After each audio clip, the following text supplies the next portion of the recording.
అందరికీ నమస్కారం, మీడియా పెద్దలందరికీ నమస్కారం. అలాగే సాయి గారి ఫ్యాన్స్కి, మనోజ్ గారి ఫ్యాన్స్కి, నారా రోహిత్ గారి ఫ్యాన్స్కి అందరికీ నమస్కారం. భైరవం తమిళ్లో సినిమా. రాధమోహన్ గారు ఒకసారి ఆయన చేయాలనుకున్నప్పుడు పెన్ డ్రైవ్ ఇచ్చి ఈ సినిమా చూడమన్నారు. ఆ సినిమాలో ఎమోషన్ నాకు చాలా బాగా నచ్చింది. అదే చెప్పాను, మంచి కాస్టింగ్ సెట్ అవుతే చాలా బాగుంటుంది అన్నాను. కానీ ఇంత మంచి కాస్టింగ్ సెట్ అవుతుందని ఆ రోజు నేను అనుకోలేదు. All the very best. మీరు చిన్న వయసులోనే చాలా పెద్ద సక్సెస్లు చూశారు ముగ్గురు. తర్వాత అన్నీ తట్టుకొని నిలబడ్డారు, ఇంకా యుద్ధం చేస్తున్నారు. మీలో నాకు ఎప్పుడు చూసినా ఏదో ఒక ఫోర్స్ కనబడుతుంది. మీ ముగ్గురిని నేను కొన్ని క్లిప్స్ చూశాను.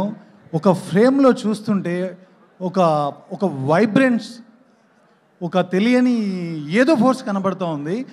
ఆ ఫోర్సే డెఫినెట్గా సినిమాలో, థియేటర్లో అందరికి కనెక్ట్ అవుతుందనేది, చాలా పెద్ద సక్సెస్ అవుతుందని, ఆ ఎమోషనే ఈ సినిమా సక్సెస్ కారణమవుతుందని నేను నమ్ముతున్నాను. తప్పకుండా 30వ తారీఖు అందరు థియేటర్లో ఈ సినిమాని చూడండి.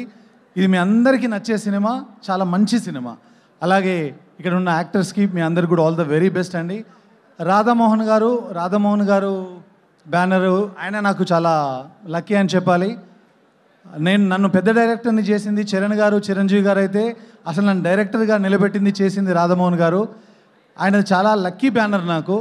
ఆయన బ్యానర్లో నేను 3-4 సినిమాలు చేశాను. ఏమైంది వేళ, కల్ట్, తర్వాత బెంగాల్ టైగర్, తర్వాత ఓదెల రైల్వే స్టేషన్. అది ఏకంగా ఫ్రాంచైజీలే తయారైపోయింది. సో అంత మంచి సినిమాలు నాతో చేసిన రాధా గారు మళ్ళీ ఇప్పుడు భోగి అనే సినిమా చేస్తున్నారు. తప్పకుండా అది కూడా ఒక మంచి సినిమా అవ్వాలని కోరుకుంటున్నాను. Thank you so much. All the very best to everyone. Thank you. Thank you so much Sampath Nandi గారు. And looking forward for Bhogi. మరి Bhogi time. For more videos like this, subscribe Big TV channel.